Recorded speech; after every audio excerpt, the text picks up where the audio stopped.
Today, we are going to see very interesting details about the day of the explosion in Hiroshima. Stay until the end, because I assure you that you have a very superficial knowledge about that day that represented the transition to the atomic era. 69 days had already passed since Germany had surrendered. It is July 16th, 1945. The gadget, a plutonium implosion device, was successfully detonated during the Trinity test in Alamogordo, New Mexico, proving the viability of the Fat Man atomic bomb design. Units of the Little Boy bomb, along with the U-235 projectile, were transported from San Francisco to the island of Tinian aboard the USS Indianapolis. Starting on July 20th, the 509th Composite Group began carrying out training missions over Japan. On July 21st, the newly appointed President Harry Truman received a report confirming the success of the Trinity test. On July 23rd, Secretary of War Henry Stimson was in Potsdam for a meeting between President Truman and Soviet Prime Minister Stalin. During this meeting, Stimson received a list of possible atomic bomb targets in order of preference: Hiroshima, Kokura, and Niigata. He also received an estimate of atomic bomb availability. Little Boy was expected to be ready for use on August 6th, with a second Fat Man-type bomb available by August 24th, followed by 3 more in September, and additional bombs each month, potentially reaching 7 or more by December. In addition, combat hemispheres for the Fat Man were manufactured at Los Alamos. On July 24th, General Leslie Groves issued the directive authorizing the use of atomic bombs as soon as bomb availability and weather conditions allowed. The directive listed the following targets in order of priority: Hiroshima, Kokura, Niigata, and Nagasaki. This directive constituted the final authorization for the atomic attack. No other order was issued. The uranium-235 target for Little Boy was produced at Los Alamos on July 25th. Pierre de Silva, the official courier for the Fat Man Corps, signed for the receipt of 6.1 kilograms of plutonium at Los Alamos, New Mexico.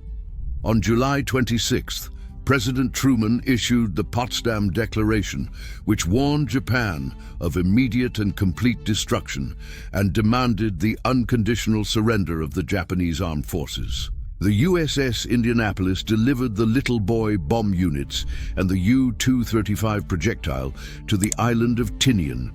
On July 29th, the Japanese government rejected the Potsdam surrender demand.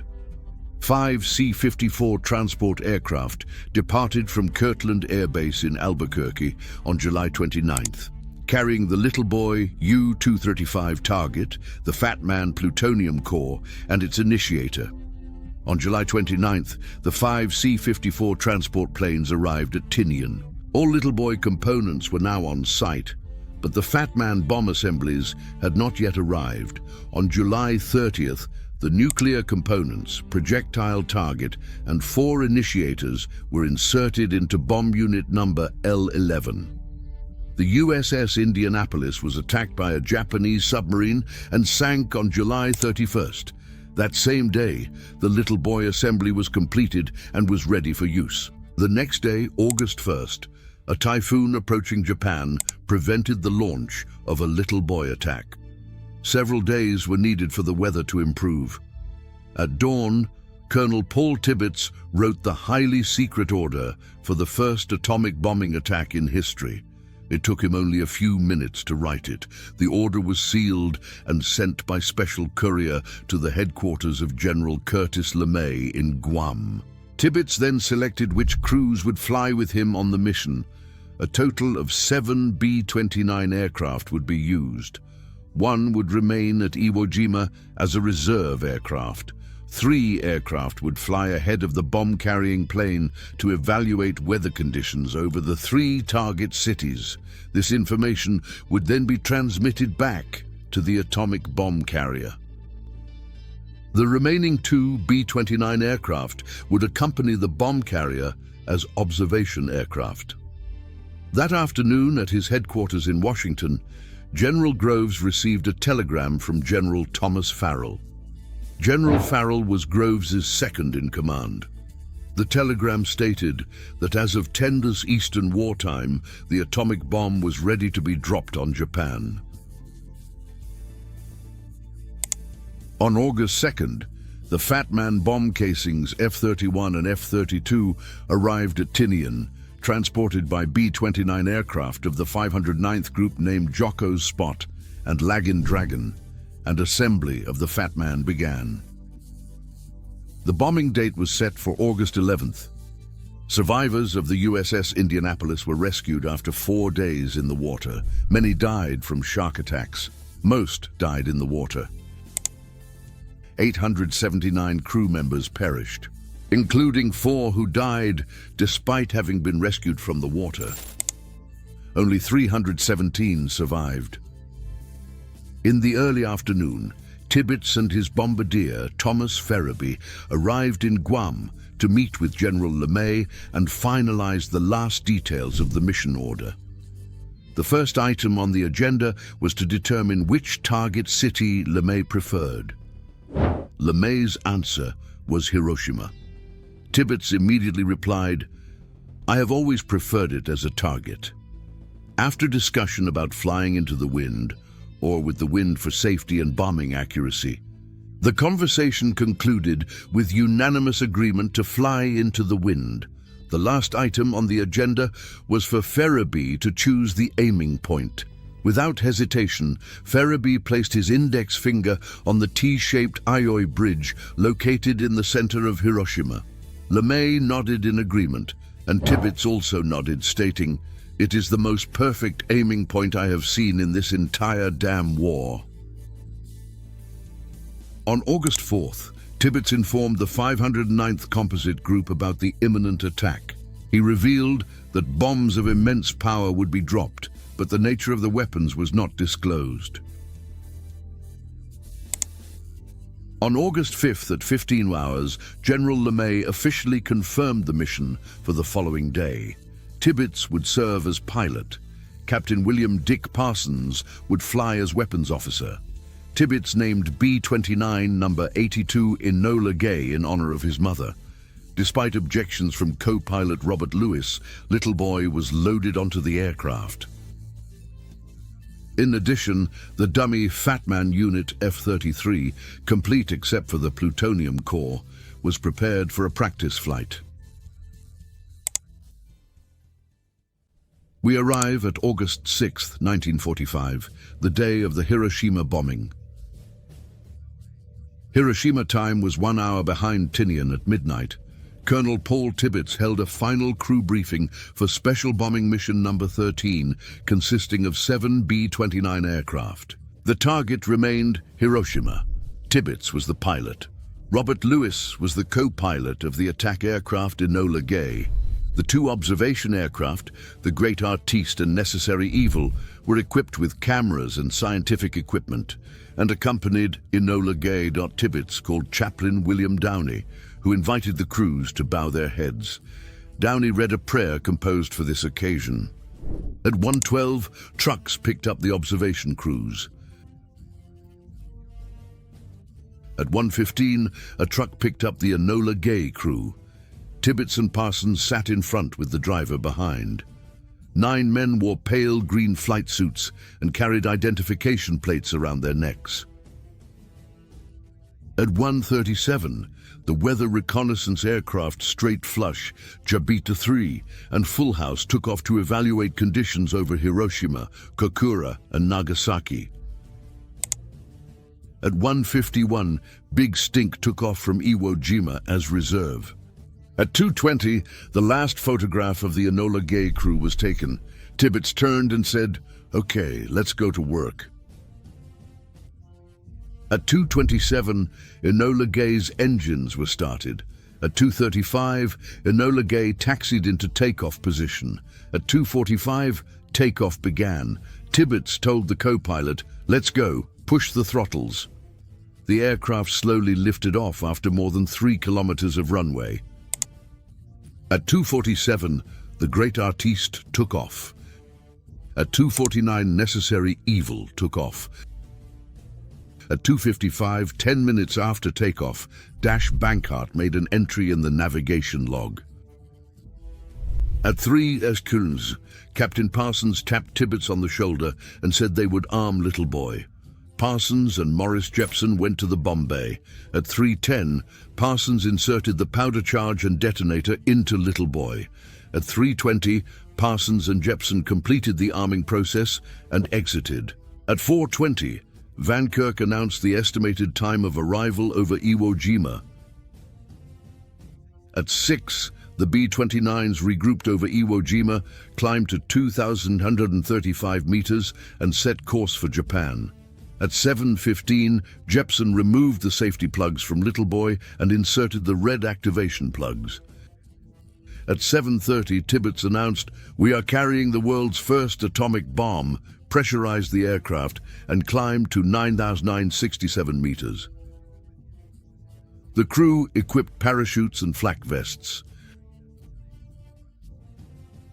At 8:09, reconnaissance aircraft flew over Hiroshima and an air raid alert was issued. At 8:24, the pilot of Straight Flush sent the message to Tibbets: "Cloud cover less than 3/10 at all altitudes. Recommend bombing primary target." Tibbets announced it was Hiroshima. At 8:31, the all-clear signal was given over Hiroshima. At 8:50, flying at 9,449 meters, Enola Gay crossed Shikoku east of Hiroshima. Conditions were optimal, with no opposition. At 9:05 a.m., Van Kirk announced 10 minutes to target. The aircraft was at 9,267 meters altitude and flying at 321.87 kilometers per hour. Hiroshima was visible for the first time. It was high tide. The 7 branches of the Ota River were full and calm. Male students were heading to a munitions factory. Female students were demolishing buildings to create firebreak corridors. At 9:12 a.m., control passed to Thomas Ferriby, and the bombing run began. Hiroshima radio operators reported 3 aircraft sighted. At 9:14 a.m., Tibbets said through his goggles that the T-shaped Ioi Bridge aiming point was visible. The 60-second countdown was activated. Luis Alvarez released 2 parachute instruments. Children watched a small floating object. At 9:15 and 15 seconds, the bomb bay doors opened and Little Boy fell. Ferriby announced, "Bomb away!" The aircraft nose rose 3 meters as the bomb dropped. Tibbets turned 155 degrees to the right. The bomb oscillated and accelerated toward the ground. On the ground, the second alert sounds for 44.4 seconds. The aircraft advances north until Little Boy explodes over Hiroshima at a distance of 16 kilometers. Tibbets observes a silvery blue flash and feels a metallic taste in his mouth. Bob Caron, the tail gunner of the Enola Gay, is the only member of the crew who looks directly toward Hiroshima. At the moment of the detonation, he sees a glow in the atmosphere approaching the aircraft. Without understanding what is happening, Caron remains silent. Shortly afterward, the first of 3 consecutive shockwaves strikes the Enola Gay, and the fuselage creaks and groans with the sound of crumpling aluminum foil. 9:16 and 2 seconds in the morning. At 9:16:02 a.m., after falling nearly 9.6 kilometers in 43 seconds, Little Boy exploded 600 meters above the Shima Clinic, 168 meters from the aiming point of the Ioi Bridge. Nuclear fission began in 0.15 microseconds. A single neutron initiated a supercritical chain reaction that raised the temperature to several million degrees Celsius, hotter than the surface of the sun. At the moment the bomb casing disintegrated, the yield was 15 kilotons, comparable to 30 million hand grenades. In zero point 0.1 seconds, the fireball expanded to a diameter of 30 meters with a temperature of 260,000 degrees Celsius. Neutrons and gamma rays struck the ground. Ionizing radiation caused most of the radiological damage to humans, animals, and other biological organisms exposed. In 0.15 seconds, the superheated air emitted a blinding glow. A woman sitting on the steps by the Otter River, half a kilometer from the epicenter, was instantly vaporized between 0.2 and 0.3 seconds. Intense infrared energy was released and instantly burned exposed skin for kilometers in all directions. Building tiles melted, a bronze Buddha statue melted along with granite stones, roof tiles melted, wooden telephone poles carbonized and turned to charcoal. Soft internal organs of humans and animals evaporated. The shock wave propagated at a speed of 2 kilometers per second, or 11,587 kilometers per hour. 1 second later, the fireball reached its maximum size of approximately 274 meters in diameter. The shock wave slowed to approximately the speed of sound, 1,939 kilometers per hour. The ground temperature directly below the explosion point, the hypocenter, reached 3,871 degrees Celsius. The mushroom-shaped cloud begins to form. The shockwave radiates fire in all directions at 1,583 kilometers per hour, burning the clothes of everyone in its path. It reaches the mountains quake. They circle Hiroshima and return. Around 60,000 of the city's 90,000 buildings are destroyed by the intense wind and fire. Approximately 160 meters southwest of the epicenter, the copper cladding that covered the dome of the industrial products display hall disappears, revealing the skeletal structure of the dome. However, most of the building's masonry and stone remain intact. The ground within the epicenter cools to 298,189 degrees Celsius. The mushroom-shaped cloud reaches a height of approximately 0.762 kilometers. Fragments of shattered window glass are embedded everywhere, even in concrete walls. The fireball begins to weaken, but still maintains a brightness equivalent to 10 times that of the sun.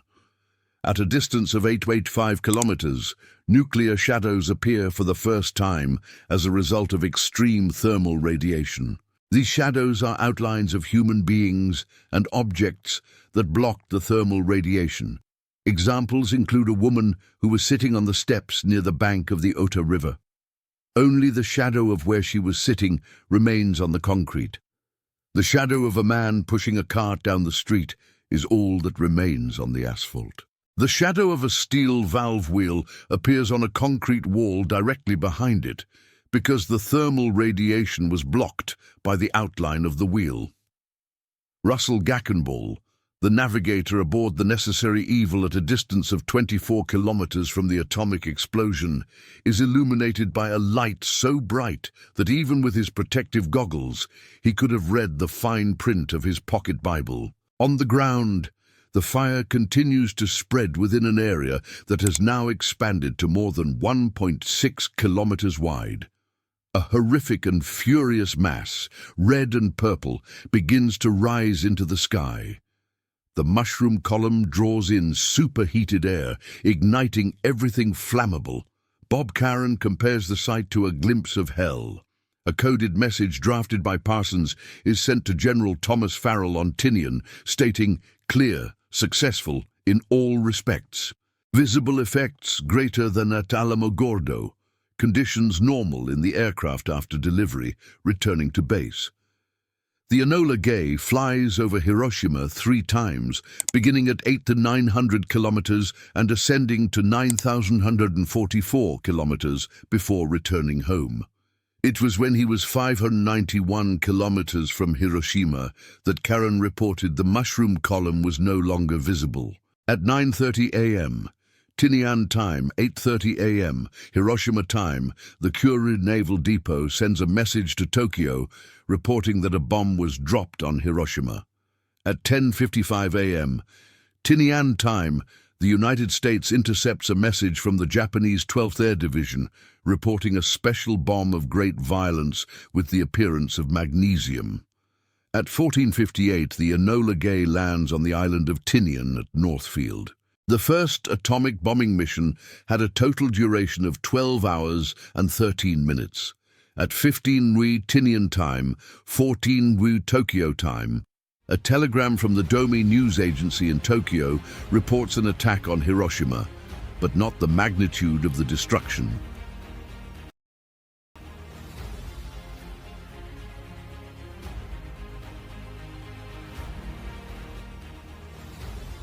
If you feel this video brought you value in any way, please subscribe to the channel. FASVIM Series. See you soon.